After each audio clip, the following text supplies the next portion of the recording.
Sebagai umat Islam, pastinya kita mahukan wang simpanan kita bebas daripada unsur syubhah dan yang tidak mematuhi syariah. Pentingkah pemilihan dalam penyimpanan harta secara patuh syariah dan bagaimana hendak kita pastikan wang simpanan kita berada di atas landasan yang betul? Ikuti perbincangan adakah duit dan harta simpanan patuh syariah dalam satu lagi sesi webinar Cool pada 6 Mei 2021 bersama tetamu-tetamu yang hebat.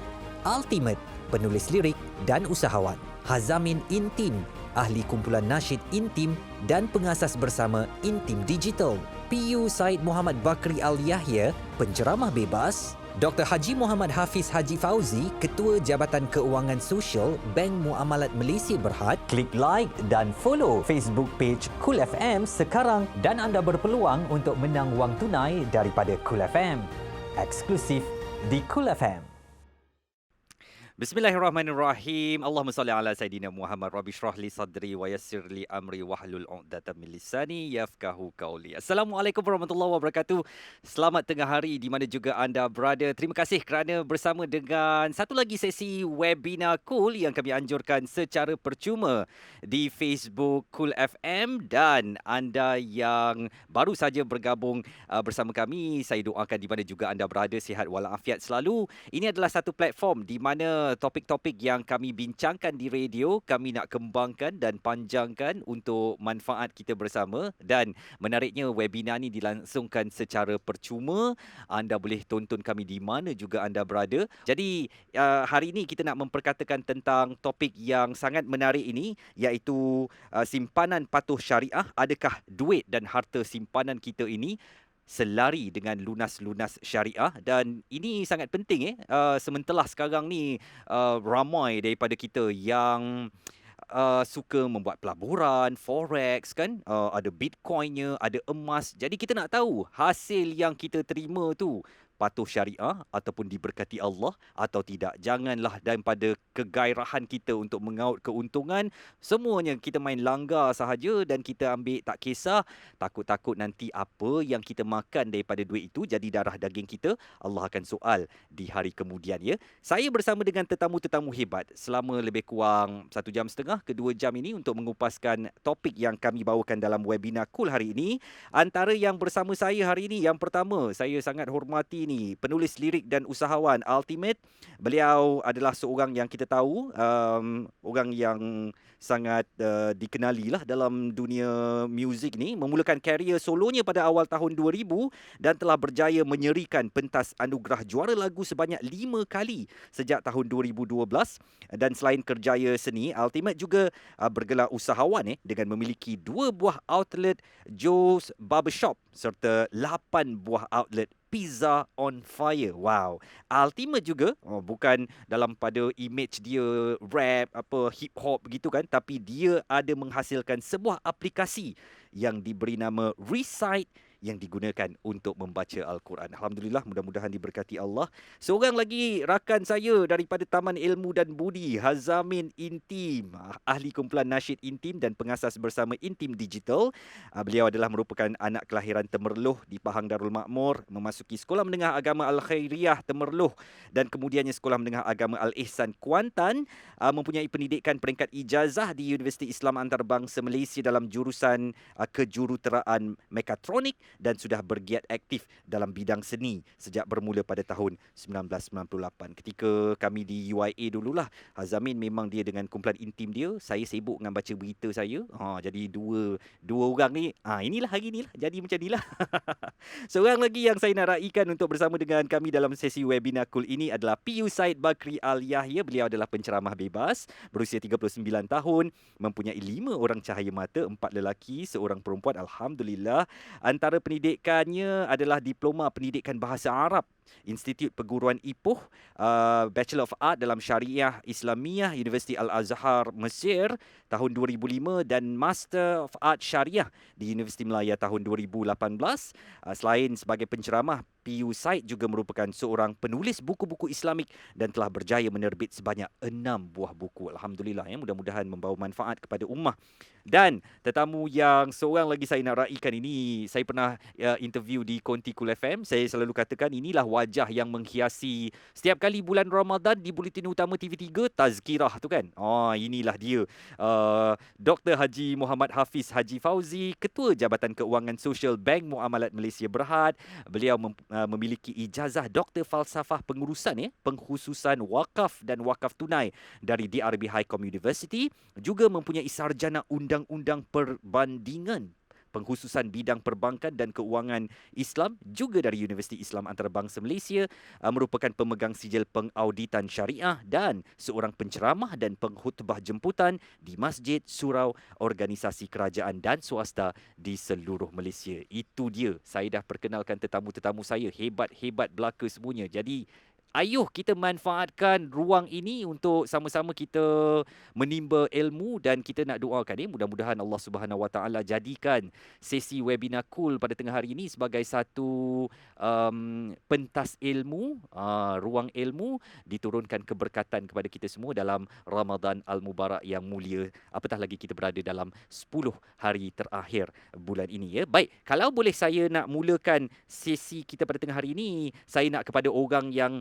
tepatlah, iaitu Ustaz Fauzi, Ustaz Dr. Hafiz Haji Fauzi, sebab kabarnya beliau tak boleh lama dengan kita ni. Jadi saya nak tahulah kepuasan hati Ustaz Hafiz ni tentang kesedaran patuh syariah dalam simpanan di kalangan umat Islam Malaysia ni. Anda yang mungkin berada tadi dalam bidang pengauditan syariah dan sebagainya, apakah Ustaz dah berpuas hati dengan tahap kesedaran yang dimiliki oleh umat Islam di negara ini terhadap simpanan dan pengurusan harta secara patuh syariah? Ustaz. Baik, terima kasih banyak Encik Izzuan. Alhamdulillah, terima kasih kepada pendengar Kul FM. Assalamualaikum warahmatullahi wabarakatuh. Yang saya hormati panel-panel yang ada. Dengar tak tuan-tuan? Alhamdulillah, jelas semua tu. Alhamdulillah, jelas. Ya, Alhamdulillah. Soalan tadi, kesedaran. Saya dalam memakai Islam ni tak lama, baru 20 tahun. Ui, setengah hidup saya tu. Jadi mula-mula kita masuk memakai Islam ni, kewangan Islam ni, memang kita nampak lah di peringkat awal tu kesedaran sangat kurang memuaskan. Bantuan kerajaan, bantuan Bank Negara Malaysia dengan penglibatan daripada institusi kewangan Islam dan perbankan Islam, Alhamdulillah. Sejak akhir-akhir ni saya boleh katakan bahawa tahap itu meningkat. Malah generasi muda hari ini pun sangat sensitif kepada halal dan haram, khususnya dalam bab kewangan. Kerana mereka didedahkan dengan satu kaedah pendidikan yang menyeluruh sekarang ni tentang pentingnya patuh kepada isu-isu syariah. Sebab tu saya melihat isu kesedaran ni sangat utama untuk kita bincangkan hari ni. Apa yang kita buat ni sangat baik Encik Izzuan. Sebab kenapa? Saya merujuk kepada ayat pertama yang turun. Ayat pertama turun ayat apa? Iqra. Bismillahirrahmanirrahim. Iqra bismi rabbikal ladzi khalaq. Kenapa Iqra? Bacalah. Ia menunjukkan bahawa pentingnya pentingnya pendidikan, pentingnya ilmu, penyebaran kepada pengetahuan. Sebab apa? Sebab ia bermulanya kefahaman demi kefahaman. Sebab tu apa yang kita buat hari ini sangat baik. Dan kembali kepada soalan tadi, alhamdulillah saya melihat hari ini bukan saja orang Islam, malah orang bukan Islam juga telah menerima sistem orang Islam dengan baik kerana banyak manfaatnya di sana. Itu mukadimah, alhamdulillah. Baik, kalau boleh saya ke PU Said pula. Bagaimana agaknya anda merasakan atau nak mempromosikan kelebihan apabila kita menukar sistem penyimpanan harta kita, wang ringgit kita daripada sistem konvensional kepada yang lebih patuh syariah ini? Mungkin anda nak promosikan sedikit, PU Said? Syukur kepada Allah Subhanahu Wa Taala, selawat dan salam dengan besar Nabi Muhammad sallallahu alaihi wasallam kerana kita dapat bertemu pada tengah hari ini. Dalam keadaan perut kita pun berkeroncong sebab kita menahan lapar pada siang hari dan dahaga. Syukur pada Allah saya dapat bersama dengan gandengan yang hebat belaka ni. Orang Terengganu kata kemah keming belaka. Kemah keming yang pertamanya saya nak menyebut. Yang pertama saya nak sebut bahawa bila mana sistem perbankan Islam telah diperkenalkan dalam negara kita, ia sesuatu anugerah daripada Allah Subhanahu Wa Taala. Daripada kita bergelumang, orang kata bergelumang dengan sistem perbankan konvensional sebelum ini, akhirnya kita dapat menarik sistem perbankan Islam mari ke Malaysia. Dan satu benda yang sangat kita anggap sebagai anugerah daripada Allah Subhanahu Wa Taala, dan sepatutnya justrunya sebagai umat Islam kita merebut peluang untuk menyokong sepenuh hati sistem perbankan Islam. Namun saya ada tengok beberapa hari penulisan daripada Dr. Zahruddin. Dia kata apa? Yang peliknya, banyak orang bukan Islam yang memilih perbankan Islam. Itu yang saya nak minta Dr. Hafiz boleh kupas dengan lebih lanjut. Kenapa mereka lebih berminat kepada perbankan Islam daripada konvensional? Bila mana kita memilih perbankan Islam, satu-satunya kita terlepas disoal jawab oleh Allah Subhanahu Wa Taala di yaumil mahsyar nanti. Sebab salah satu yang Allah akan tanya tentang harta kita. Min aina iktasabahu wa fima anfaqah. Daripada di mana dia dapat. Maka dalam salah satu kaedah untuk menyelamatkan kita di atas muka dunia Allah Subhanahu Wa Taala, dan kita nak fokus pada perbincangan tentang riba pada hari ini, kita akan dapat lihat bagaimana kita memilih sistem perbankan Islam sah-sahlah insya-Allah. Sebab mereka yang berada di perbankan Islam ni seperti mana Dr. Hafiz, panel syariah, yang mana rakyat yang awam macam saya, macam tuan-tuan yang dirahmati Allah Subhanahu Wa Taala ni, kita di akhirat nanti Allah tak akan tanya banyak. Yang Allah akan tanya banyak di kepada panel yang pertama tadi, Dr. Hafiz, tentang perbankan Islam. Panel syariah yang paling kuat ditanya oleh Allah Subhanahu Wa Taala. Jadi kita bebas. Mana kalau kita milih sistem perbankan Islam, kita dah selamat di dunia dan insya-Allah selamat di akhirat. Itu mukadimah saya pada pagi, pada tengah hari. Saya nak menyapa anak-anak seni kita ni. Kalau boleh saya mulakan dengan Hazamin dahulu. Min, sepanjang anda berkecimpung dalam dunia seni, bagaimana intim dan anda sendiri secara peribadi membawakan mesej-mesej tentang betapa pengurusan harta dalam mematuhi syariah ni bukan perkara yang kita boleh pandang ringan, sebab macam yang Dr. Hafiz katakan tadi, nanti Allah akan bertanggungjawabkan kepada kita di akhirat kelak. Min. Baik, terima kasih pertamanya Izwan Nazir dan juga Kul, dan kepada semua ahli panel yang saya hormati, ustaz-ustaz saya, guru-guru. Baik, kami sebagai anak seni sebenarnya memainkan peranan yang penting juga, sebab walaupun dalam lagu-lagu intim tak adalah lagu direct kan, cerita pasal simpanlah patuh syariah, simpan syariah ke kan. Tapi dalam segi soal halal dan haram itu memang kami banyak menitik beratkan lah dalam mesej-mesej lagu kami.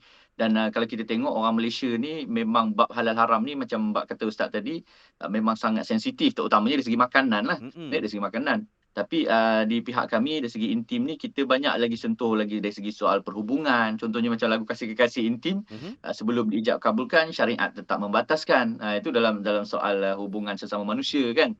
Jadi dalam soal mencari harta, mencari rezeki, menyimpan rezeki yang kita dapat daripada Allah SWT ni juga kita boleh masukkan mesej-mesej secara tersirat melalui lagu-lagu yang kami sampaikan ya.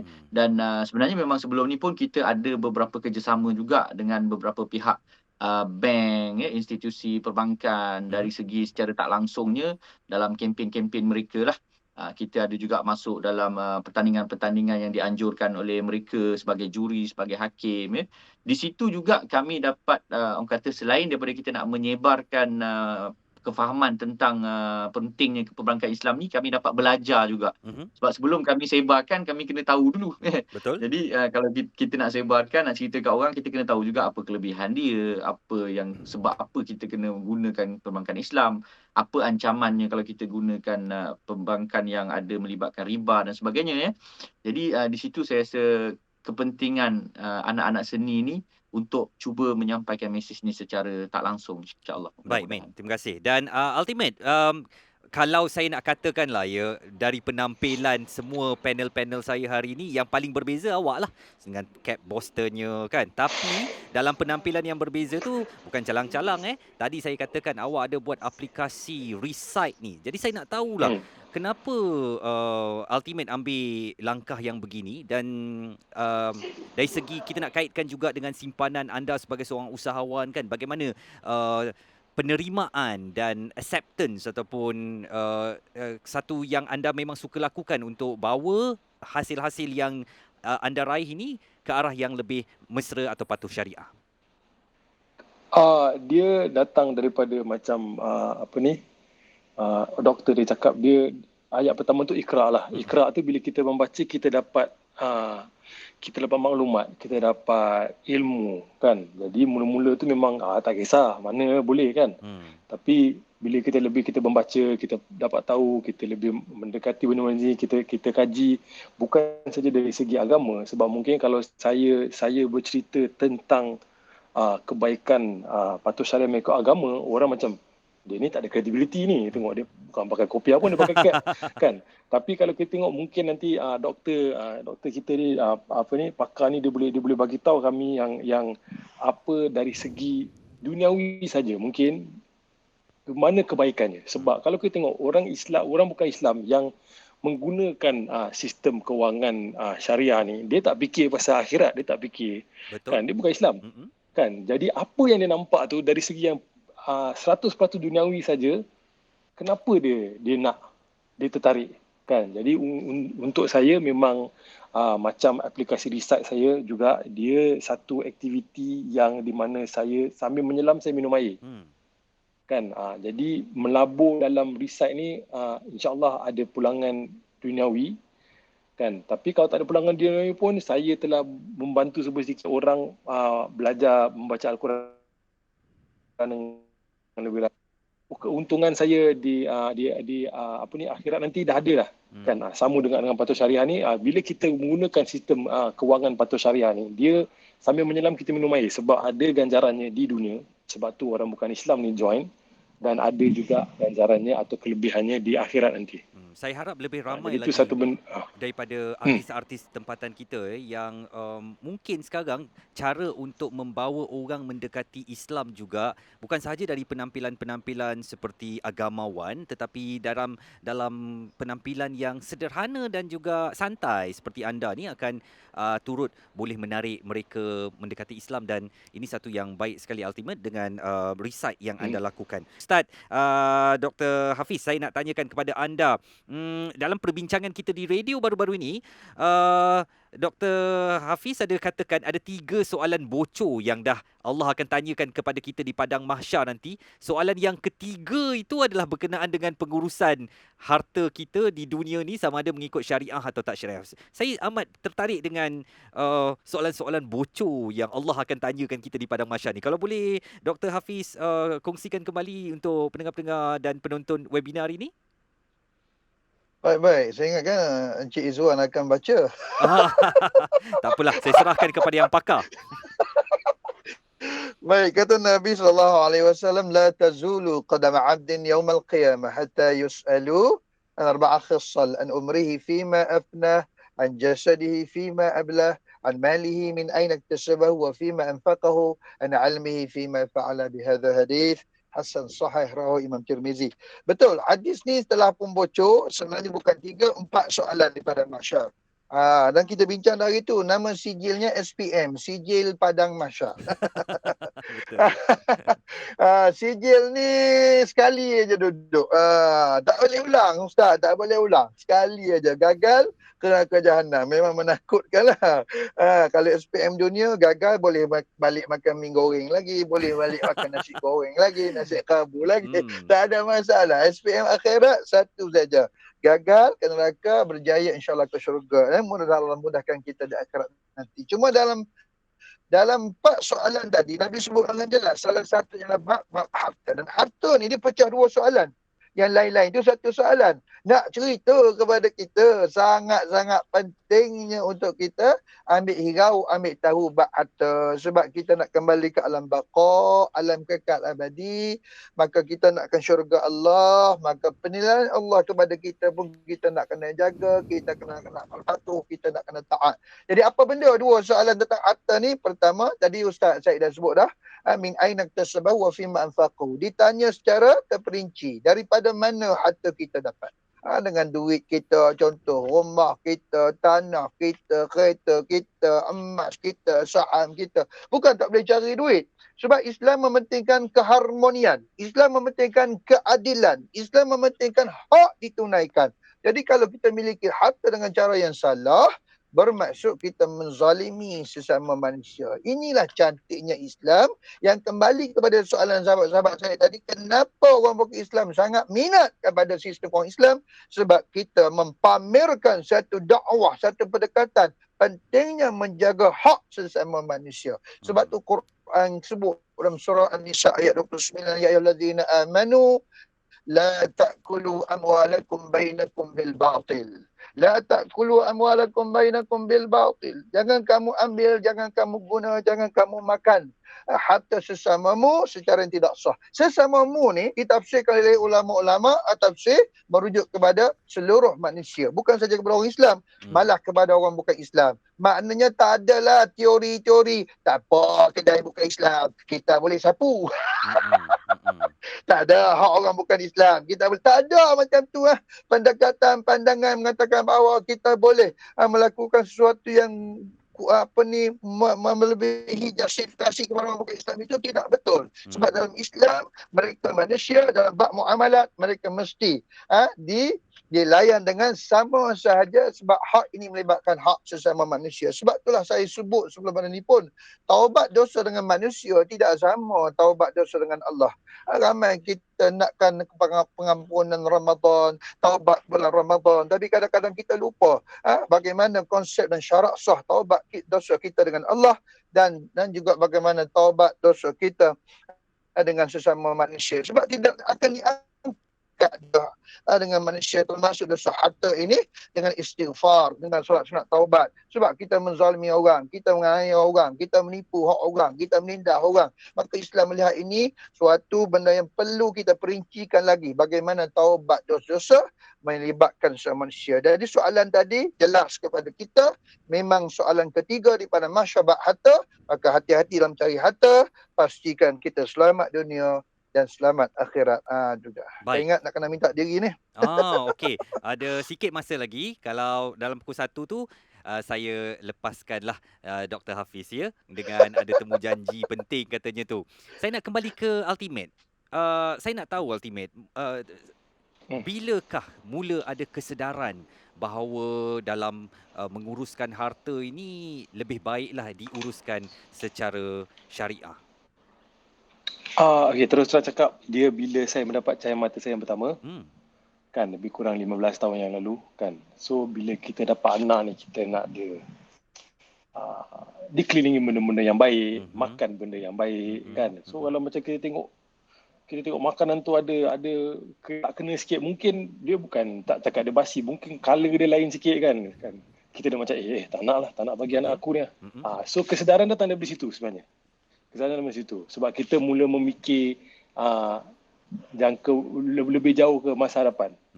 Kan kalau kita, untuk saya lah, pengalaman saya ialah bila kita tak ada anak lagi, kita fikir sampai kita mati je kat dalam dunia ni, untuk dunia ni, bukan dunia seterusnya, dunia ni. Tapi bila kita ada anak, kita fikir okey, macam mana dunia ni selepas kita meninggal. Betul. Jadi kita mula fikir macam tu, okey macam mana, mungkin keadaan nanti lagi susah, aku kena sediakan satu dana untuk menolong anak aku ke, mungkin benda-benda macam ni kan. Jadi dari situ mula membaca dan sebagainya, dan terus mula menukarkan sistem kewangan tu, pergerakan kewangan saya menukarkan daripada konvensional ataupun tak patuh syariah kepada yang lebih patuh syariah sebenarnya. Baik, itu satu motivasi yang baik. Dengan kehadiran cahaya mata tu, Allah bawakan juga kesedaran kepada Ultimate untuk lebih menguruskan harta secara patuh syariah. Saya nak ke PU Said pula. Ustaz, tadi Ultimate katakan bahawa kesedarannya itu mungkin sekitar 15 tahun lalu. Sekarang ni orang yang sudah setengah hidupnya tu menyimpan secara konvensional, tapi dengan perbincangan yang kita adakan ni terdetik di hatinya untuk mengubah ke yang lebih mesra syariah, patuh syariah ni. Terlambatkah dia? Apa nak jadi ni kepada duit-duit yang dulu dah 30-40 tahun aku tak kisah pasal syariah ni? Allah, dah jadi darah daging aku pun ni, esok masuk neraka lah ni. Apa yang mungkin Ustaz nak katakan kepada mereka?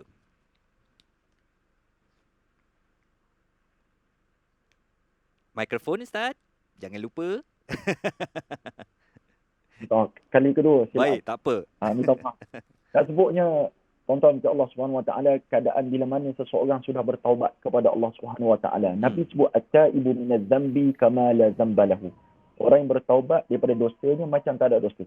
Kalau kita pernah terlibat dengan kesilapan dahulu dengan sistem riba, Allah menyatakan dalam Al-Quran Karim, Allah kata apa? Ya ayyuhallazina amanu taqullah. Ya orang beriman, bertakwalah kepada Allah Subhanahu Wa Taala. Wa dharu ma baqi min riba in kuntum mu'minin. Kamu tinggallah apa baki daripada riba kalau kamu beriman kepada Allah Subhanahu Wa Taala. Allah bagi syarat, nak beriman kepada Allah mesti tinggalkan baki riba. Baik. Fa in lam taf'alu. Tapi kalau kamu tak buat, fa'zanu bi harbin min Allah. Kamu seolah-olah nak isytihar perang dengan Allah dan Rasul. Baik, isu soalan ditanya oleh saudara Izwan tadi tentang kita dah terbuat benda ni. Dah terjadi darah daging.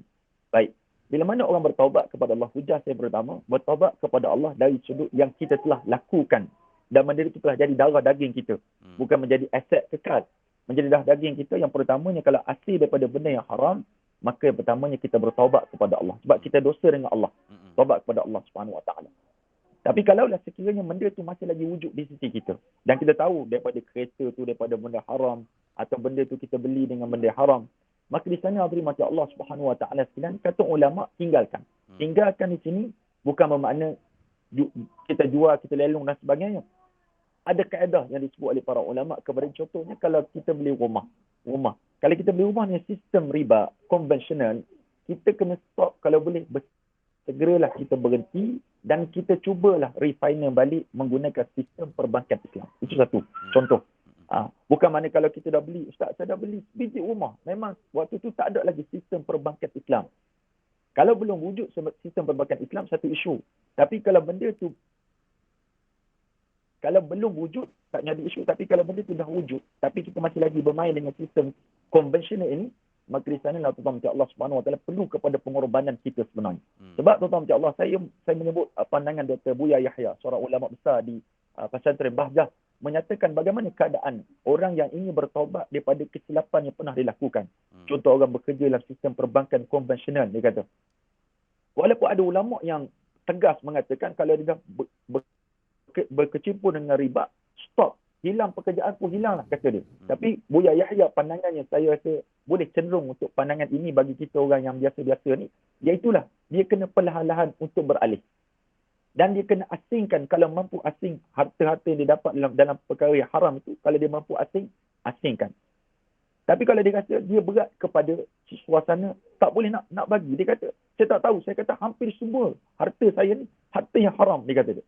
Maka di sanalah perlu kepada tuntutan pengorbanan yang tertinggi daripada kita, sama ada kita serahkan kepada pihak tertentu. Kalau contoh kita terlibat dengan riba, mungkin kita serah kepada Baitul Mal. Walaupun benda tu agak berat, tapi insya-Allah setiap perkara yang kita buat kerana Allah Subhanahu Wa Taala, Allah akan bagi ganti yang lebih baik daripada itu. Baik. Kalau yang kita kalau masih lagi ada kesempatan untuk bertaubat kepada Allah Subhanahu Wa Taala. Allah.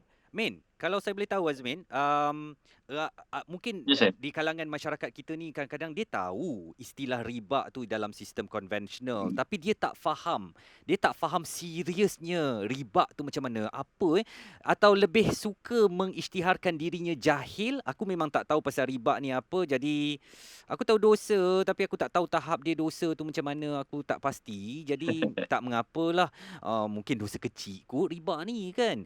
Mungkin bagaimana anda nak sebagai seorang yang sering memberikan mesej-mesej agama melalui hasil karya anda, nak memberitahu bahawa riba ni bukan dosa kecil-kecil semut api. Ini Allah isytihar perang ni kepada mereka yang melakukan riba ni.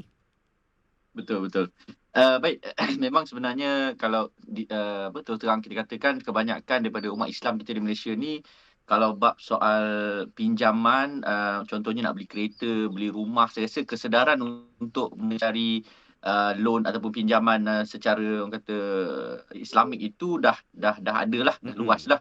Tapi ramai yang masih lagi kurang orang kata kesedaran berkenaan dengan simpanan ni, bank account simpanan. Sebab mungkin bagi mereka riba tu bukan mereka yang dapat. Contohnya macam, yalah kita tak sedar kadang-kadang dividen tu ada je tiap-tiap bulan. Betul. Kan. Jadi sebenarnya masa saya nak baca mengkaji juga berkenaan isu ni, saya terbaca satu hadis yang mengatakan riba yang paling kecil sekalipun dosanya lebih besar seperti berzina dengan ibu sendiri, nauzubillah min zalik kan. Nauzubillah. Maknanya itu yang paling kecil yang riba yang sikit lah, 10 sen 20 sen contohnya kan. Apatah lagi kalau riba yang melibatkan jumlah yang besar kan. Jadi kita sendiri macam Izzuan Aziz cakap tadi, dalam Al-Quran pun ada sebut surah Baqarah ni berkenaan dengan Allah mengisytiharkan perang kepada Allah dan Rasulnya mengisytiharkan peperangan kepada orang yang tidak meninggalkan riba ni. Jadi saya rasa tak ada ancaman yang lebih besar lagi daripada itulah yang kita boleh jadikan sebagai pesan untuk kita supaya kita dapat, macam kata Ustaz tadi, kalau tak dapat nak stop mengejut, kita dapat ubah slow, sikit demi sedikit. Ya, ubah kita punya loan tadi tu, kalau boleh tukar jadi refinancing kepada Islamik kan. Benda ni kena, orang kata kena ada kerja sikit lah. Tapi demi untuk kita nak mengelakkan daripada kita menjadi musuh kepada Allah dan Rasulnya, na'udzubillah min zalik, kita cuba juga buat sikit demi sedikit. Macam kata ultimate tadi juga, untuk keluarga kita kan, untuk kebersihan darah daging anak cucu kita juga sendiri. Jadi saya rasa itulah yang kita perlu sentiasa war-warkan kepada masyarakat lah tentang ancaman-ancaman ini, terutamanya pada orang Islam lah, sebab orang Islam ni dia ada keyakinan di situ dari sudut keagamaan tu sendiri, insya-Allah. Baik, Ultimate. Sekarang ni anak-anak muda kita ramai yang suka buat pelaburan, forex, bitcoin, apa lagi tu, emas. Yang dia orang tahu objektif dia dapat untung. Aku tak tahu siapa yang buat, ejen aku buat macam mana. Aku tahu duit masuk dalam akaun aku tiap-tiap bulan. Aku tahu ada untung saja. Aku tak tahu sistem apa dia guna. Suka hatilah. Yang aku tahu apabila aku dapat duit, nanti aku bagilah kat mak bapak aku sikit untuk bagi keberkatan itu. Untuk bagi ni aku belanjalah buat kenduri sikit. Ni, pemahaman begini, aku tak nak ambil tahu orang daripada macam mana ke. Anda yang mungkin sekarang lebih berhati-hati tentang simpanan mengenai patuh syariah ni, apa yang boleh anda nasihatkan, Ultimate? Untuk saya, dia bergantung, dia selalunya kes ni untuk saya, pandangan saya ialah tepuk darjah tanya selera. Kan, ya betul, orang kita tak tahu apa-apa, tapi kalau kita tak ambil perhatian, kalau kita bagi kat ejen ni sebenarnya dia akan menguruskan sesuatu untuk kita. Kan, jadi kalau kita ada ejen insurans, dia menguruskan insurans kita. Kan, jadi kita kena tanya dia lah, ni patuh syariah, insurans ni patuh syariah ke tak? Ada komponen hibah dia dan sebagainya kan. Jadi kalau orang menguruskan wang kita juga, kita saya rasa kita tak tahu, sebab kita tak tahu dia laburkan kat mana. Betul. Kan, kalau kita tanya. Untuk saya, dari segi pelaburan ni, saya ada melabur, saya menggunakan nama dia robo advisor tau. Dia akan melaburkan dana tu menggunakan algoritma, dia automatik lah. Okey. Kan, tapi dia boleh macam-macam dan ada aplikasi dia. Untuk saya gunakan satu aplikasi ni yang dinamakan Wahid Invest. Kan, Wahid Invest ni dia macam aplikasi pelaburan lain juga, automatik juga, menggunakan algoritma dan sebagainya, tapi algoritma dia melaburkan wang tu dalam syarikat-syarikat yang patuh syariah. Jadi senang lah. Ada yang lain juga. Ada yang kawan saya yang bukan Islam, dia simpan dekat sini, dia simpan kat situ, tapi dia kata, bro, simpan mana? Untuk saya, Wahid Invest. Alright. Kan, jadi bila, kita boleh tanya tak pulangan berapa? Jadi pulangan saya dengan pulangan dia lebih kurang sama. Tapi saya punya ada bonus untuk diri saya. Untuk dia tak ada bonus. Betul. Kalau dia buat dalam Wahid Invest, dapat duit sama juga. Tapi untuk saya, bonus dia ialah dia patuh syariah. Alhamdulillah. Nak masuk unit amanah saham juga, trust fund, unit trust juga. Patuh syariah ke tak? Kan, dan mengikut ujian saya tak tahu betul ke tak lah. Mengikut ujian saya, pulangan dia lebih kurang. Jadi kenapa tidak? Betul. Kenapa tidak kan? Jadi jangan tak payah susahkan. Kita senangkan dia. Mana yang lebih baik? Ni ada bonus point dia kat situ, patuh syariah. Kita pergi kat situ. Alright. Dan P. Said, saya nak tahu, kalau tadi tu orang sengaja kata aku tak nak ambil tahu daripada mana, bro, aku bagi kat engkau ni bro, 10,000, kau buatlah apa bro, kau pulangkan ke aku RM30,000 setiap bulan. Macam mana ke caranya? Jadi nanti esok Allah tanya, saya tak tahu ya Allah, saya dah bagi duit kat dia dan dia uruskan untuk saya, dan saya ingatkan dia pergi labur kat mana-mana institusi agama ke. Saya tak tahu, memang saya tak tahu ya Allah. Saya tahu saya dapat duit tu je. Lepas tu saya dah dapat duit tu, saya belanja mak bapak saya belikan kereta kat dia orang. Jadi ni alasan sengaja tak mau tahu tetapi nak duit tu, macam mana ni dari segi agama ni, P. Said? Pertamanya kalau kita boleh respon pada isu ni, Nabi sebut kullu lahmin nabata min suhtin fannaru aula bih. Kalau kita faham pada hadis ini, Nabi kata setiap daging tumbuh daripada benda yang haram, neraka lah aula untuk bakar dia dulu sebelum dia boleh masuk syurga Allah SWT masa nanti. Kecaknaan, ketidakcaknaan, orang Terengganu kata tak cakna lah, perkara ini menyebabkan setengah manusia dia terlalai dan terbabas. Sepatutnya tidak ada isu dah pada zaman sekarang orang tak tahu ke mana hala pelaburan yang dia buat. Sedangkan tuan-tuan Allah, zaman teknologi canggih, di hujung jari kita boleh Google, tengok ke mana kita halakan kita punya duit pelaburan kita. Yang amanah saham patuh syariah ataupun tidak patuh syariah, siapa kita punya pencadang dan yang tukang pemain kita punya duit PT tersebut. Maka tuan-tuan Allah SWT, kalau ada sikap tak nak ambil tahu daripada mana hasilnya, maka bertepatan dengan hadis yang disebut oleh Dr. Faisal tadi dan saya baca tadi, Allah akan tanya, ni aina kasabah, daripada mana kamu akan dapat? Kalau kita nak jawab, saya tak tahu ya Allah, saya bagi 10,000, kemudian saya dapat berlabanya 5,000, 6,000. Tak boleh, jawapan tu klise sangat. Jawapan Allah SWT mungkin tak terimalah jawapan kita. Dan Allahu alimun khabir, Allah Maha tahu kamu ni memang jenis tak cara kepada daripada mana hasil mahsul yang kamu dapat. Maka apa yang kamu lakukan untuk Allah SWT, akhirnya Allah SWT akan dakwa kita balik dengan hujah yang lain. Hujah yang macam mana? Kita baca surah Fussilat. Bila mana Allah SWT sebut, Allah bentangkan manusia pada hari kiamat, halau semua pada hari kiamat ke mahsyar, ketika tu akan bercakaplah mata mereka, telinga mereka, kulit-kulit mereka akan bercakap. Jadi kok mana pun kita nak lari, kat celah mana pun tetap Allah akan dapat trace di mana kesilapan-kesilapan yang kita lakukan. Kecuali lah betul-betul memang kita buta IT, buta maklumat, kita bagi je duit tersebut, kita sikah husnuzon kepada orang tersebut, itu lain. Mungkin hujah tu lebih kuat. Tapi macam kita anak muda ni, insya-Allah soalan tu kata tak logik lah. Mungkin Allah SWT akan tetap akan dapat tengok. Allah SWT akan dapat tahu.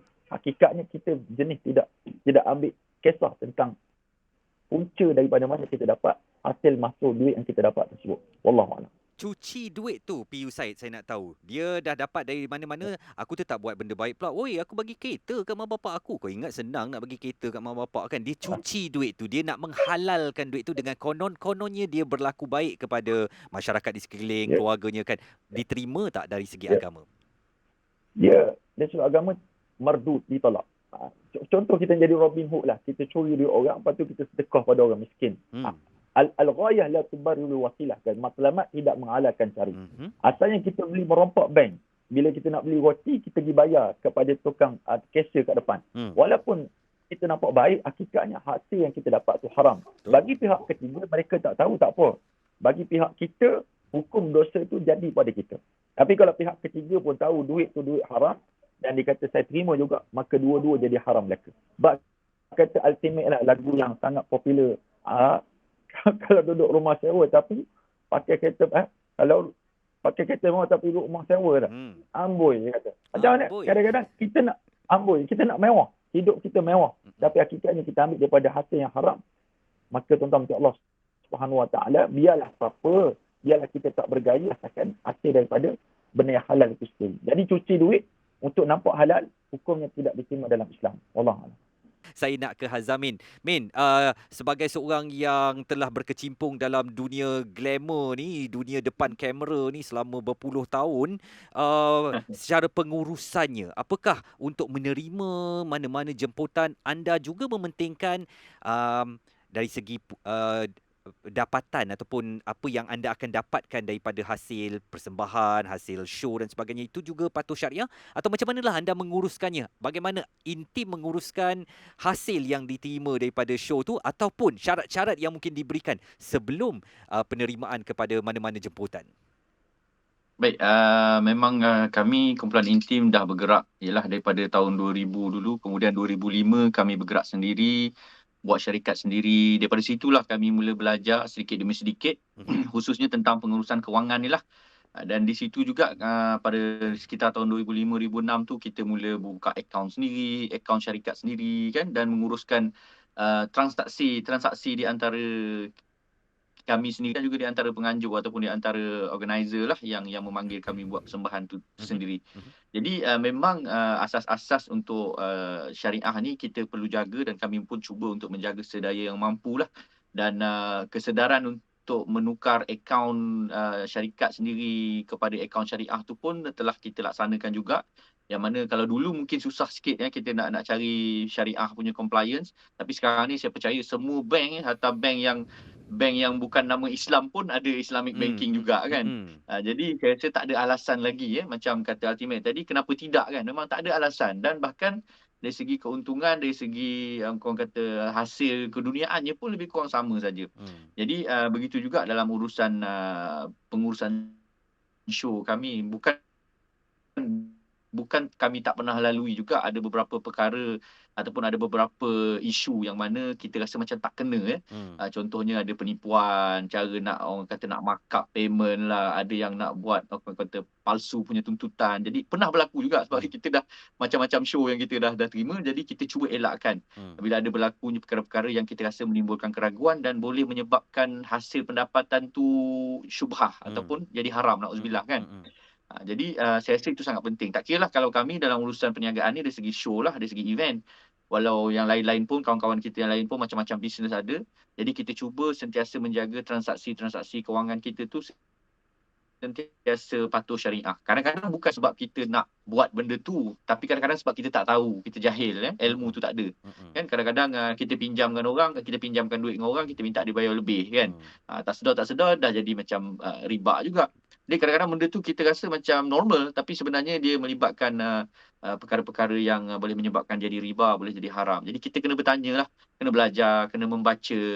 Jadi itu yang akan menyebabkan kita sentiasa mengambil berat tentang pendapatan kita tu supaya dia sentiasa menjadi yang halal dan bersih, insya-Allah, mudah-mudahan. Ultimate, apabila anda mula menguruskan harta dan juga simpanan serta semua aspek keuangan anda secara patuh syariah, ada ketenangan hati tak yang mungkin nak dikongsikan? Apatah lagi tadi katanya ini semua untuk anak aku, dan kemudian nanti apabila aku dah tak ada, bagaimana mereka ni nak hidup dan sebagainya kan. Jadi ada rasa ketenangan hati tak bila semuanya diuruskan secara syariah sekarang? Betul, memang ada rasa ketenangan hati tu, ada rasa, memang ada rasa. Dan dia bukan kita cakap kalau ketenangan hati ni sebab kita semua masih lagi bernafas, kita masih lagi dalam dunia ni. Ketenangan hati itu satu benda, satu kelebihan untuk dunia ni. Senang sikit nak tidur macam okey, alhamdulillah kan. Dan juga untuk saya pinjaman rumah saya ni satu pinjaman loan patuh syariah kan, dan dia ada kelebihan dia di mana kalau kita bayar lebih, dia akan, yang bayaran lebih tu dia akan simpan sebagai overdraft macam tu. Dia akan simpan di mana kalau kita nak bawa keluar yang lebih tu pun boleh juga. Dia ambil dia sebagai satu akaun lah. Wow. Kan? Dia ambil sebagai satu akaun. Jadi saya jenis ni saya akan bayar lebih. Katakan bayar rumah saya 700 katakan. Saya akan genapkan jadi 1,000. Jadi kalau dah bertahun macam tu dah kira dah banyak lah. Kan, bertahun saya bayar lebih, saya genapkan tu slowly, sikit-sikit lama-lama jadi bukit kan. Betul. Jadi bila pandemik ni tahun lepas, saya ada kekurangan dana sikit. Okay. Jadi saya boleh telefon bank saya, kata ingat tak dulu saya bayar lebih? Betul tuan, cik tuan bayar lebih banyak-banyak, ada banyak ni. Okey, saya nak bawa keluar sikit boleh tak? Boleh, silakan. Jadi ada dia punya segi praktikal tu, kelebihan di dunia ini saja dah ada.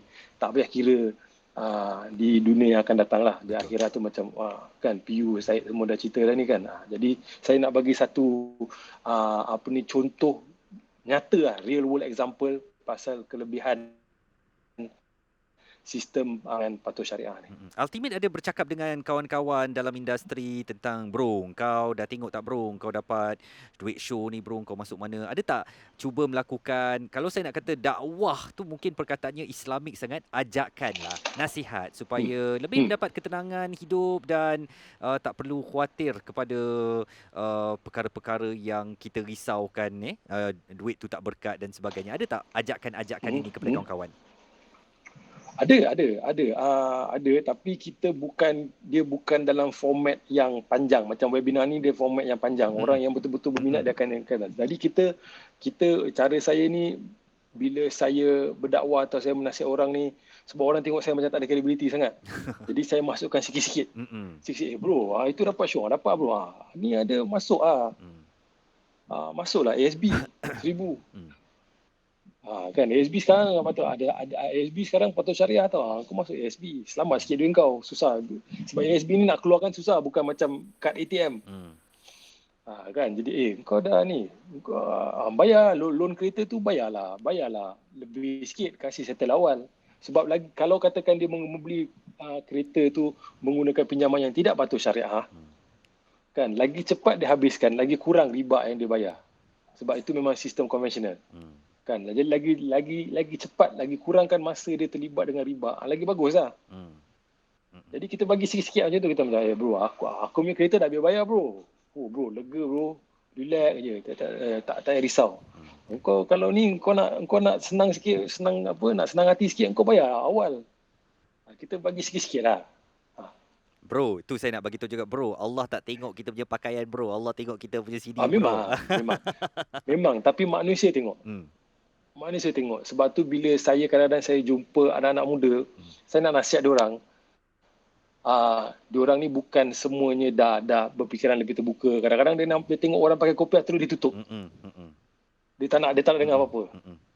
Jadi kalau kita santai sikit kan, tapi ada orang yang memang dia tengok orang yang dia tak pakai kopiah, kau jangan cerita dengan aku tak dengar pun kau cakap. Jadi lain lah. Dia mungkin Azamin faham benda ni. Azamin dah selalu buat bisnes kan. Dia actually dia ada kelebihan dia sendirilah, sebab dia boleh masuk pintu-pintu yang kita orang tak boleh sampai. Betul. Dia ada market segment dia. Ada target Intim, ada target market dia. Sini pun ada target market dia. Pusat ada target market dia. Cool FM pun ada target market dia. Betul. Jadi kita kena dalam saluran, dalam market segmen masing-masing ni, kita buatlah kerja. Apa yang kebaikan kita boleh buat, kita buat. Okay, alright. Piu Said, kita tadi contoh lagu Amboi tu lah, memang betul-betul boleh pergi. Tu dia banyak kan. Lah dia punya dakwah dia kat situ lah. Maknanya lepas ni Amboi tu jangan kalau aku kaya je nak belanja jiran tetangga kan, kena tahu jugalah kaya tu daripada mana ya. Piu Said, saya nak tanyakan tadi dalam kada kita bercakap tentang pelaburan dan sebagainya ni, simpanan di KWSP pun ramai yang belum tukar kepada yang patuh syariah lagi kan. Ramai sebenarnya kempen tu dah dibuat begitu lama, apa yang payah sangatnya pun kalau tak boleh pergi ke HQ ke atau pejabat KWSP, buat secara online. Sekarang ni dah norma baru, memang tak perlu bertemu dengan mana-mana pegawai, buat secara online saja. Itu pun payah lagi orang kita. Peratusan yang masih lagi dipotong KWSP-nya secara konvensional ini para apa orang panggil pencarum orang Islam masih lagi tinggi. Jadi macam mana agaknya mungkin Piu Said nak nasihatkan kepada pencarum-pencarum saudara-saudara kita umat Islam ni beralihlah ke yang lebih patuh syariah lagi? Baik, yang pertama, kalau biasanya kita buat kempen untuk satu benda, dia akan melibatkan jabatan-jabatan agama. Saya menyerulah mungkin yang jabatan-jabatan agama tengok kita pada tengah hari ni, iaitulah cuba buat satu set khutbah khas tentang isu ini. Kalau mungkin kita boleh isukan di peringkat masyarakat. Walaupun mungkin yang dengar khutbah tu banyak yang agak tidur dan sebagainya. Cuma baca tu biar semangat sikit lah tentang bagaimana untuk orang sedar tentang kelebihan bertukar daripada konvensional kepada Islamik. Yang kedua mungkin buat macam Cool FM. Cool FM buat macam mana? Dia bagi hadiah RM100 bagi orang share dan jawab soalan. Mungkin bagi KSP kalau dia bersungguh dalam isu ini, kita di dalam negara Malaysia, iaitu Islam sebagai asas agama rasmi kita, maka kita kena sedar halal dan haram sangat penting dititik beratkan kepada rakyat semua agar memilih, khususnya orang Islam memilih perkara ni dan apakah kelebihan dia. Sebab kalau orang pandang dunia, mungkin dia akan dapat dividen, tengok konvensional 5.7, Islamik 5% tahun 2019 kalau kita lihat. Kita dapat lihat orang banding benda ni dunia, itu semua kita tahu. Orang-orang ada pepatah Melayu Arab kata al-fulus fil dunya wal mampus fil akhirah. Dia kata fulus fil dunya wal mampus fil akhirah. Kalau mana tak ada apa. Semua orang suka dunia. Zuyyina lin-nas hubus syahwat. Kita diati hidupan manusia kita suka kepada perempuan. Kalau lelaki lah, lelaki suka perempuan, perempuan suka lelaki, tak ada suka sama lelaki dan sebagainya. Wal banina wal qanatir al muqantarati min adh-dhahab wal fiddah. Ni semua lumrah. Cumanya kita kena sedar dalam kecintaan kita kepada harta benda dunia, rakyat umat Islam kena faham bahawa kita hidup bukan setakat dunia. Tu kena sedar tu. Bukan setakat dunia. Kita akan pergi satu alam yang barzakh, pada alam akhirat. Yang masing-masing setiap alam tersebut memerlukan satu dana yang besar, iaitu pahala di sisi Allah Subhanahu Wa Taala. Jadi rakyat kena tahu, bahkan pihak-pihak berautoriti kena kempen, kompang-kompangkanlah supaya perkara ini dapat diingati selalu. Contoh kalau ada pihak raya, suara Izwan tak baca berita lah. Solat raya tengok macam mana. Setiap hari dia ulang lagu. Mari mengundi. Bukan setakat buat lagu biasa. Lagu asli tu. Lagu rap pula diubah. Supaya apa? Semangat rakyat untuk mengundi. Tapi begitu juga. Kalau boleh buat satu kaedah ataupun cara untuk mengempen rakyat sedar perkara ini perlu dan penting mereka buat. Dan perlu ada sikit pengorbanan daripada pihak yang berkepentingan, KDSP dan sebagainya, agar dapat membuatkan lebih dikenali dan lebih diingati dan dipatuhi oleh masyarakat semuanya. Dan kalau boleh, percarangan saya yang posten ni, saya harap supaya kerajaan wajibkan, bukan setakat kepada umat Islam untuk memilih yang ini, sebab itu yang paling baik, kita menggunakan sultan, kekuasaan yang kita ada, iaitulah kita menegakkan kebenaran, kita perintahkan untuk melaksanakan sistem perbankan Islamik sepenuhnya, simpanan syariah sepenuhnya. Baik. Wallahu a'lam. Hazamin, ni ada soalan ni daripada penonton kita. Dia tanya kan, bukan pasal pelaburan juga, pasal kehidupan sendiri ni, musim-musim raya ni. Saya jual mercun, duit saya yang saya terima tu diterima tak secara syariahnya? Min. Okey, sebelum tu sebut pasal temelur tu, saya nak menitik air mata. Kita tak boleh balik kampung kan. tu ni. Sian kita semua, tak mengapalah. Okey, apapun balik persoalan tadi, sebenarnya bab soalan fiqh ni elok kita tanya Ustaz Said lah. Tapi saya nak sentuh sikit lah. Mungkin pengalaman anda lah kan, pengalaman dalam betul. Dalam perniagaan ni, bila kita berniaga ni sebenarnya ialah perniagaan ni satu benda yang sangat baik, yang sangat dituntut. Nabi kita sendiri pun membesar dia dalam keadaan sebagai seorang usahawan, seorang yang berniaga kan. Jadi apa yang penting kita perlu tahu, perniagaan kita tu adakah dia melibatkan dengan perkara yang syubhah ataupun yang haram lagi jelas lah jelas berkenaan mercun ni dia dah jadi macam satu benda yang syubhah lah sebab ada yang kata haram, ada yang kata halal kan. Jadi mungkin Ustaz Pius Said boleh terangkan lebih jelas lagi. Cuma macam saya katakan tadi, bila kita nak berniaga, rezeki yang kita nak dapat daripada perniagaan itulah yang kita nak suapkan ke dalam mulut ataupun dalam keluarga kita, anak-anak kita, isteri kita kan. Jadi yang paling penting sebelum kita mula perniagaan tu, kita tanya dulu pada orang yang arif berkenaan hukum sesuatu perniagaan tu sendiri. Jadi dengan itu, cara tu kita lebih senang, lebih selesa. Sebab kata ultimate tadi, nak tidur malam pun senang kan. Ini kan nak fikir antara boleh ke tak boleh dah jadi satu masalah juga.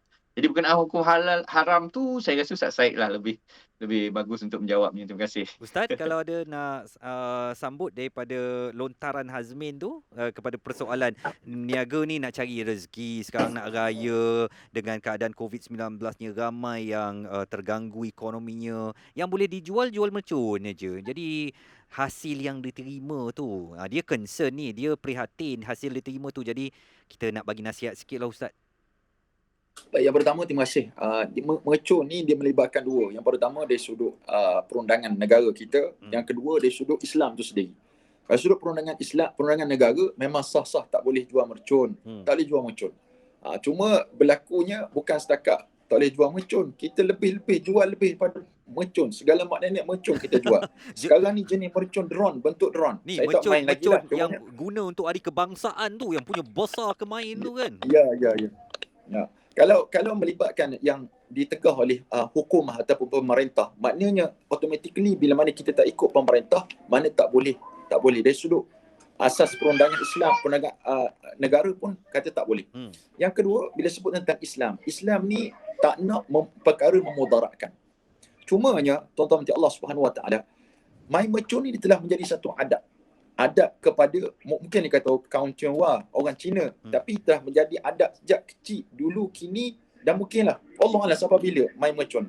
Cuma apa yang saya sebut pun tuan-tuan nanti Allah Subhanahu Wa Taala sekalian ni lah, keadaan bila mana kita jual beli mercun, antara halal dan haram ada satu hukum namanya syubhah. Cuma syubhah ni perkara yang sama-sama. Wa ma waqa'a fi syubhati, cuma yang kita risau siapa yang terjatuh pada benda yang syubhat, waqa'a fil haram, jatuh pada benda haram.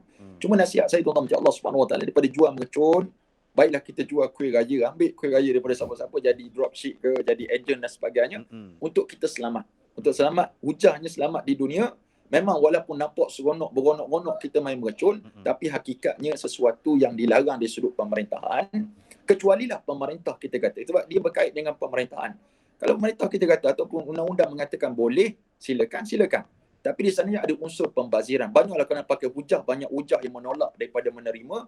Dari pandangan saya yang boleh kita ambil dari pandangan daripada fatwa-fatwa dan sebagainya, maka hukum utama Allah Subhanahu Wa Taala perkara tersebut adalah tidak dibenarkan dari sudut Islam. Wallahu a'lam.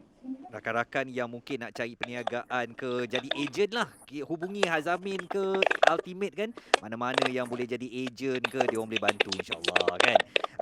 Ini Ultimate, ada rakan kita di Facebook, dia nak tanya, dia nak tahu daripada Ultimate sendiri. Dah tahu kau punya memang berdosa kalau kita menyimpan ataupun melabur secara tak patuh syariah ni. Tapi macam leceh lah nak buat benda-benda tu. Macam ada tak nak bagi tahu yang macam tadi dia dengar kata konvensional pun lebih kurang untung sama je. Jadi daripada dapat dosa sebab masih lagi kekal di konvensional dengan keuntungan yang sama tu, maknanya hasil duniawi yang kita dapat tu lebih baiklah beralih ke syariah. Dia nak dengar nasihat ni Ultimate.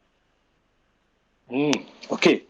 Kita manusia ni, kita semua memang dilahirkan, lepas tu kita matikan. Jadi perjalanan kita tu semua lain-lain. Kan kita tahu ada orang tu yang ada kes-kes yang ekstrim tu di mana dia bertaubat bila dia nak mati tu dia bertaubat. Lepas tu terus okey. Terus macam sebab dia betul-betul taubat nasuha, dia clean. Lepas tu ada pula tu yang warak kali tiba-tiba mungkin minggu terakhir hidup dia terbuat sesuatu dan jadi kita berubah pada yang lain pada kadar yang lain. Jadi kalau kita dah tekad untuk berpindah daripada sistem kewangan yang konvensional kepada yang patuh syariah, ada sikit orang boleh terus je kan, macam tadi dia kata okey apa duit kau ni keuntungan sebelum kau bagi kat amanah bukan amanah, apa tadi, laporan apa apa keuntungan semua dah jangan. Dan benda ni tak boleh cuci ni, buang semua. Lepaskan semua. Kan ada sikit orang tu mungkin dia tak begitu kadar perubahan dia tak begitu laju. Jadi bolehlah berubah sikit-sikit slowly. Okey, mula-mula sekali antara yang paling senang ialah akaun simpanan. Sebab akaun simpanan ni tak ada obligation apa-apa kan. Jadi okey, itu kita pindah kepada patuh syariah. Lepas tu tunggu lagi sikit nanti mungkin macam Azamin cakap, kalau tak salah Encik Azamin ni, Brother Azamin kita cakap ni, kita refinance. Rumah tu kita refinance. Slowly lah benda ni akan makan masa. Dia tak akan mengambil, okay hari ni dia boleh. Kan ada orang mampu buat macam itu. Ada orang dia mempunyai kecekalan untuk buat macam itu. Tapi bukan semua orang macam itu. Kalau nak dicarikan satu perbandingan, dia macam berhenti merokok lah. Betul. Kan berhenti merokok. Ada sikit orang tu macam rokok haram, hari ni juga dia berhenti. Ada tu macam alamak macam mana ni, okey dia kurangkan. Lepas tu dia menggunakan alat-alat lain untuk menolong berhenti. Macam ada yang pakai patch tu, ada yang menggunakan vape kan. Jadi lain orang lain Jadi saya rasa dia tak, kalau boleh jangan membebankan kita pasang niat, lepas tu kita buat sedaya upaya kita sendiri. Dan jangan bandingkan dengan orang lain, kita buat je dulu. Kita pada kadar yang kita mampu, pada kecekalan yang kita mampu. Betul.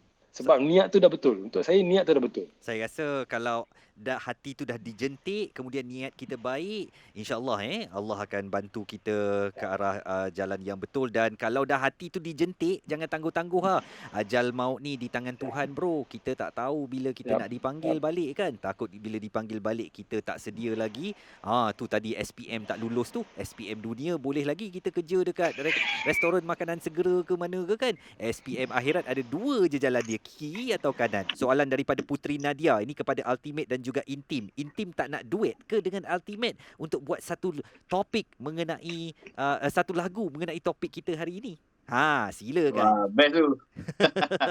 Terbaik. Jom amboi dua jom. Amboi dua. Dia kalau dah ditakdirkan dia akan jadi juga. Betul. Kan. So mungkin kita mungkin saya rasa apa kita apa paling kurang pun kita boleh kerjasama. Bukan saja kalau saya tengok intim ni banyak buat perniagaan. Yep. Kan. So ini satu benda yang macam untuk saya tengok idola-idola saya yang rappers, diorang memang banyak sifat kesawanan tu ada. Kan. Jadi itu satu norma untuk saya. Kan. Jadi bila kita tengok, oi, nasyid, diorang pun buat ni. Memang saya memang follow perkembangan intim ni. Dia buat ni, dia buat tu. Kan. Dan saya memang bagi tahu kau apa. Kau tengok macam intim ni.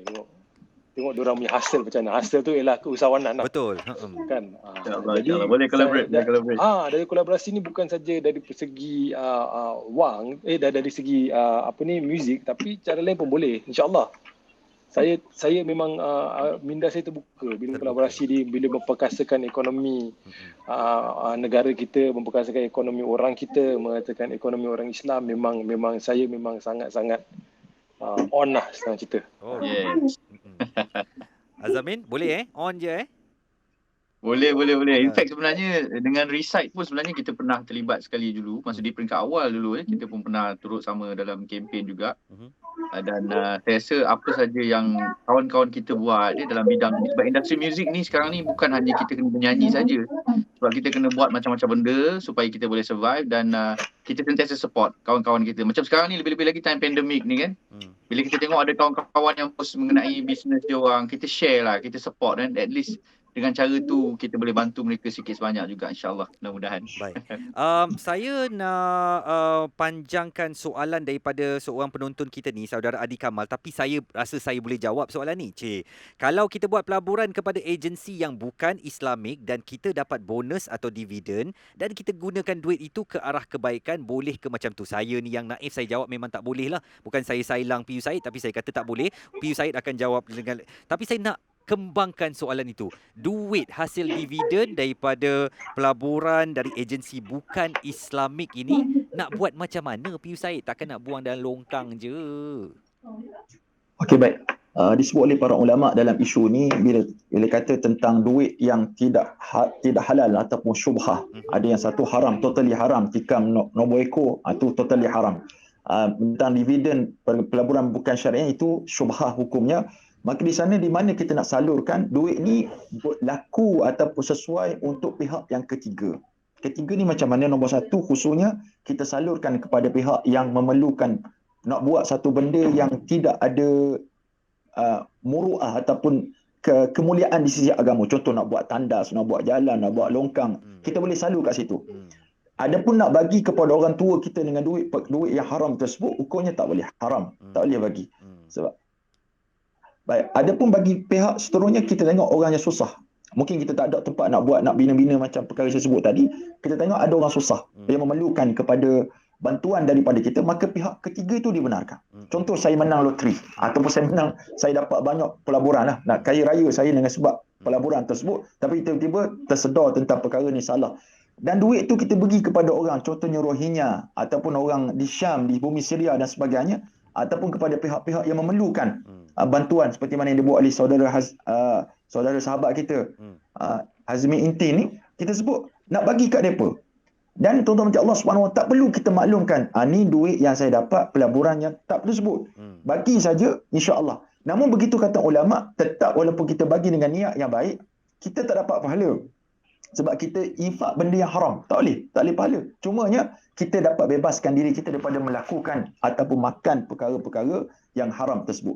Jadi jawapan kita daripada para ulama iaitulah dibenarkan beri kepada pihak yang ketiga, bukan kita ataupun ahli keluarga kita, dan juga boleh digunakan kepada nak buat sesuatu yang tidak ada karamah, kemuliaan, maka dibenarkan oleh syarak. Adapun nak guna untuk diri kita sendiri, maka hukumnya haram di sisi Allah Subhanahu Wa Taala. Wallahu a'lam. Saya nak kembali kepada Ultimate. Ramai juga yang kata kita tengok dunia Hollywood ke dunia Bollywood kan, Ultimate, macam dia orang tu nampak kaya, hidup mewah, tenang aja hidupnya, tak ada pun kata pasal rezeki tak berkat, rezeki berkat ni. Jadi kalau yang begitu pun Allah berikan kemewahan kepada dia orang, tak ada pula kita nampak dia susah hati. Awak nak kata kalau yang tak patuh syariah ni nanti hati tak tenang pula kan. Dia tu kita nampak macam elok je.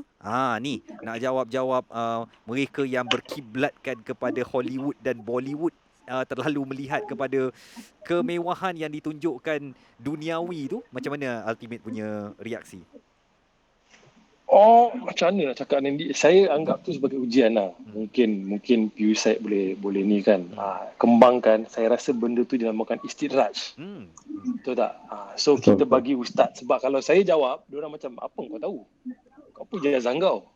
Tapi untuk saya ini satu ujian. Kita bagi kat Piusite. Istidraj namanya tu. Betul. 100% betul. Itu ujian. Dunia sijnul mu'min wa jannatul kafir. Dunia ni penjara bagi orang mukmin tapi syurga bagi orang kafir.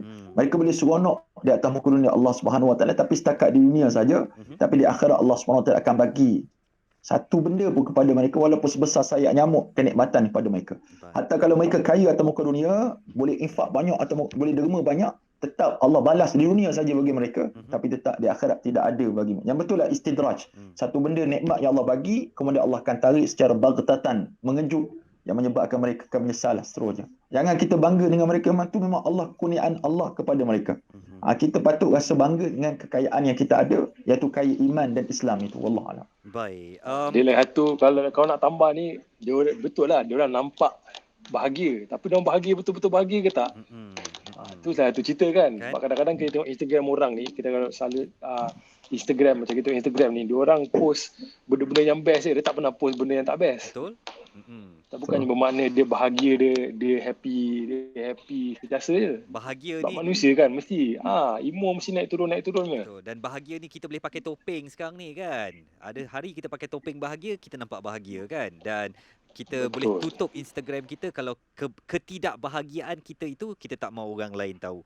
Okey, saya rasa kita dah sampai di penghujung pertemuan kita. Apatah lagi tadi 1.13 minit tengah hari telah masuk waktu solat fardu zuhur bagi wilayah Persekutuan Kuala Lumpur dan Putrajaya. Jadi di hujung pertemuan ini mungkin saya nak minta rakan-rakan kita untuk sum up lah dan panggilan, seruan kepada penonton-penonton kita untuk cuba teliti balik simpanan harta milik anda patuh syariah atau tidak, kerana esok kita tak tahu ajal kita bila. Confirm soalan bocor dia macam Dr. Hafiz katakan tadi, Allah dah bagi sekarang, Allah akan check apa yang kita buat, dari mana kita dapat dan ke arah mana kita belanjakan. Semua tu Allah akan tanyakan.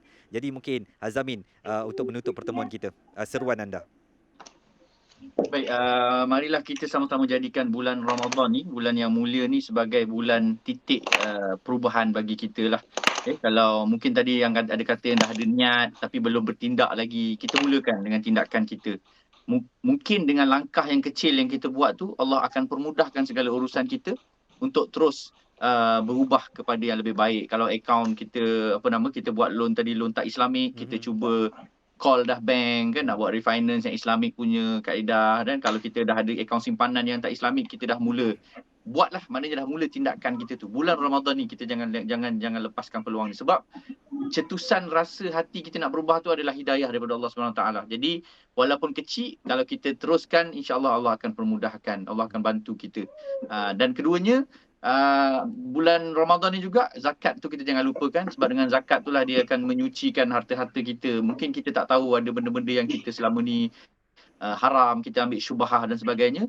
Daripada zakat tu jugalah dia nak membersihkan balik daripada mana-mana sumber yang tidak baik tu. Wallahu a'lam. Terima kasih. Dan mungkin kerjaya seni sekarang, sedikit update Azamin daripada intim atau daripada anda sendiri, ada apa-apa yang mungkin nak dikongsikan dengan peminat-peminat? Ucapan raya sekali. Okey, baru-baru ni kami ada collaborate dengan Sam daripada kumpulan Bang Fiz, lagu Mencari Sinar. Bukan mencari air sinar, mencari sinar. Dah habis dah. Dah habis dah. Dan lirik dia pun ada sikit, dia sebut hijrah mencari sinarnya. Maknanya dia ajak kita berhijrah.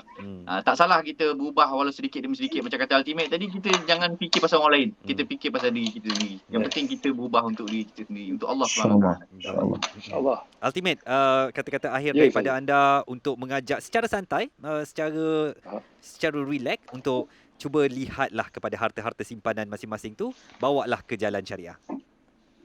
Okey, saya rasa kita kena dia ada apa ni, mak saya cakap apa, knowledge is power lah. Ilmu itu adalah kuasa.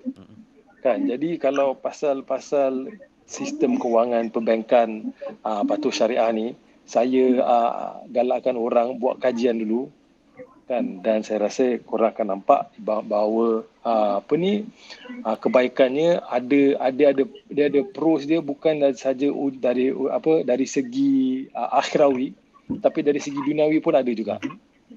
Dan percayalah, dia tak rugi kan. Jadi buat kajian dulu. Kalau benda tu kita tak boleh paksa orang kan. Jadi kalau benda tu korang rasa memanfaatkan korang, buat. Okey. Itu je. Kita tak payah paksa, relax. Sebab untuk saya tak cakap untuk orang lain. Untuk saya, dia satu sistem kewangan yang efektif. Bagus. Untuk saya. Jadi saya akan syorkan kepada orang, nak ikut tak nak ikut, terpulang. Baik. Ada single terbaru ke? Ada nak keluar dekat-dekat ni Tak ke? ada. Tak ada. Memang relax dulu Alright. Okey. Dan juga Piu Said, kata-kata akhir anda dalam sesi webinar ini. Yang pertama, terima kasih pada pihak Kul FM jemput saya untuk bersama pada tengah hari ini, pada petang ni, dan bersama dengan orang hebat-hebat belaka figura dalam masyarakat kita Malaysia.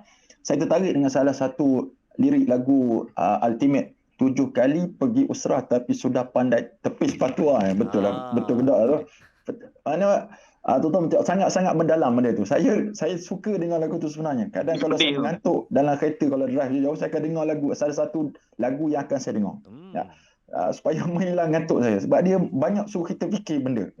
Jadi satunya, saya dah sebut tuan-tuan, Allah SWT kata satu kumpulan nasyid, legenda, biar susah sedikit kerana Tuhan. Biar susah sedikit. Kita rasa susahnya dengan ikut sistem Islam. Sedang hakikatnya, benda lebih baik yang Allah sediakan kepada kita satu masa nanti di akhirat Allah SWT. Jadi siapa lagi nak support tentang sistem Islam kecuali mesti orang Islam sendiri. Kita tak akan biarkan orang kafir support sistem kita. Tapi sedangkan kita sendiri menolak sistem yang Allah SWT buat cantik dah kepada kita melalui Al-Quran dan sunnah dan ijma' al-ulama' kepada kita. Jadi tuan-tuan macam Allah SWT, pendengar Kul FM semua, jadilah insan yang benar-benar bertakwa pada Allah SWT di mana saja lapangan tuan-tuan, dan supaya kita dapat dekat dengan Allah dengan cara muamalat ini yang terbaik di sisi Allah SWT. Terima kasih sekali lagi.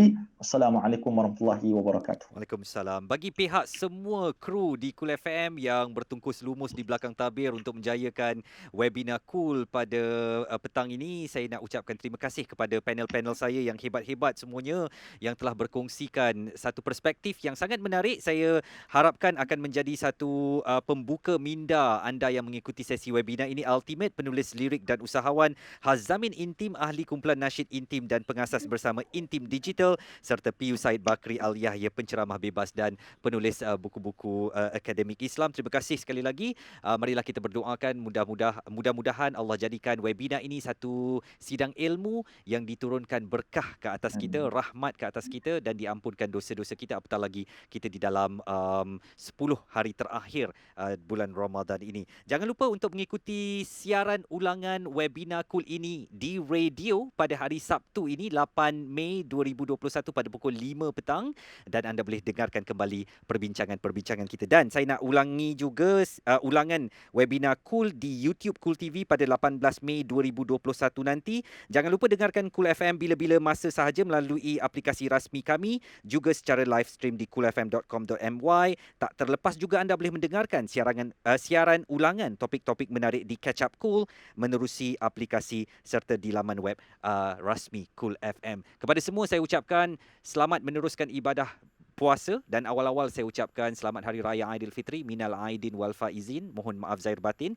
Yang baik itu datangnya daripada Allah Subhanahu Wa Taala, yang buruk daripada kesilapan dan kekurangan diri saya sendiri. InsyaAllah kita berjumpa lagi. Saya Izwan Azir Saleh, bagi semua yang bertugas di Kul FM, Assalamualaikum, selamat berpuasa dan terima kasih atas perhatian anda. Jumpa lagi.